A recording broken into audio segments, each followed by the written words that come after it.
मेरा नाम रमेश है और मैं राजस्थान का रहने वाला हूँ। मेरी उम्र 42 साल की है। मैं एक ट्रक ड्राइवर हूँ। मैं अपनी ज़िंदगी से खुश था। मेरा गुजारा अच्छे से चल रहा था। वैसे मैं आपको बता दूं कि मैं कभी पूजा अर्चना कुछ भी नहीं करता था। मैं समझता था कि भगवान भूत कुछ नहीं है।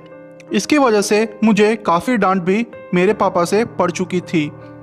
पर एक ऐसी घटना घटी जिसने मेरी ये सोच को गलत साबित कर दिया। बात 2018 जून की है। मुझे गुजरात के अहमदाबाद में माल पहुंचाना था। रास्ता तकरीबन 600 किलोमीटर का था। मैं वैसे अजमेर में रहता हूँ। शाम को सारा माल लोड करके खाना खा के मैं अहमदाबाद के लिए निकल गया। मेरा सफ़र अच्छे से चल रहा था। मैं अकेला ही था मेरे ट्रक में।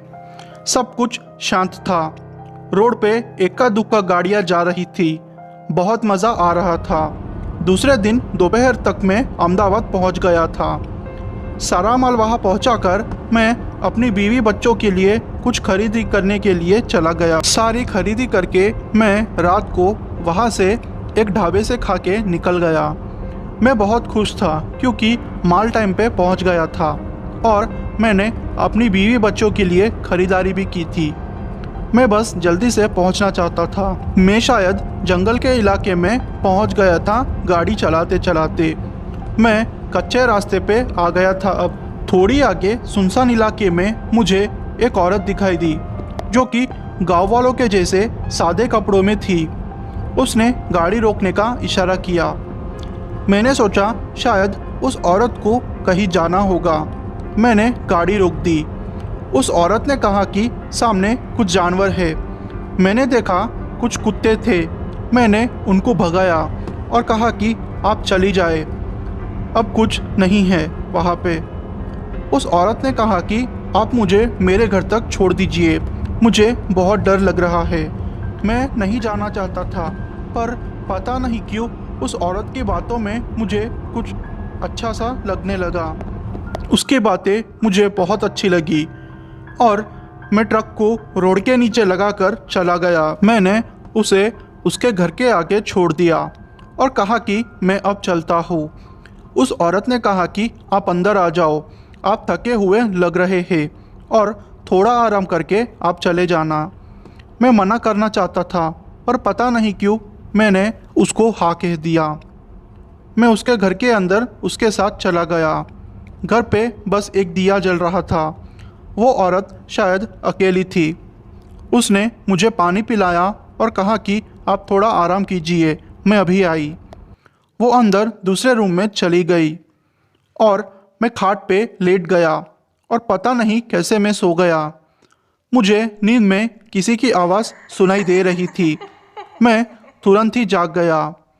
जब मैं उठकर देखने लगा तो मैं एकदम से चौंक गया था। 3-4 औरतें मुझे कोई लाल घेरे में रखकर मेरे चक्कर काट रही थी। मुझ पर सिंदूर मिर्ची और पता नहीं क्या क्या चीज़ें रखी हुई थी। मैं समझ गया था कि ये लोग इंसान नहीं हैं। आज मुझे भूतों पर विश्वास हो गया था। वो औरतों के माथे पर कुछ काला टीका लगा हुआ था और उनका चेहरा भयानक था। पूरी बॉडी पर सिर्फ खून ही खून था।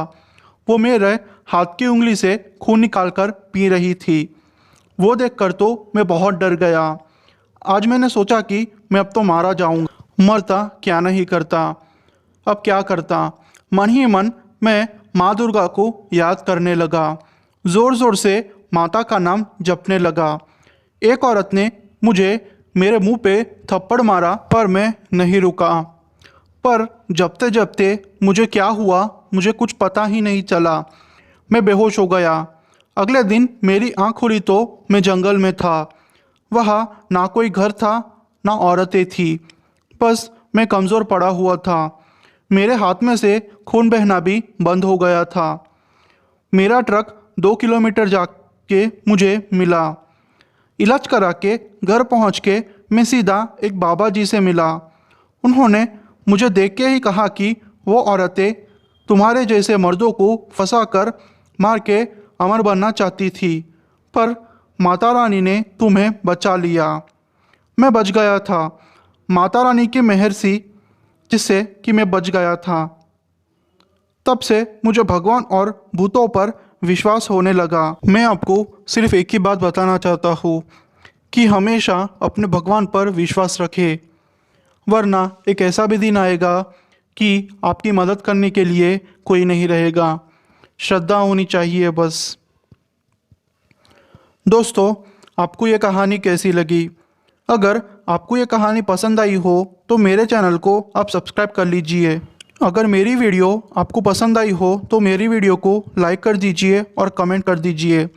अगर आप अपनी कहानी भेजना चाहते हो तो इंस्टाग्राम से आप मुझे अपनी कहानी भेज सकते हो। थैंक यू दोस्तों।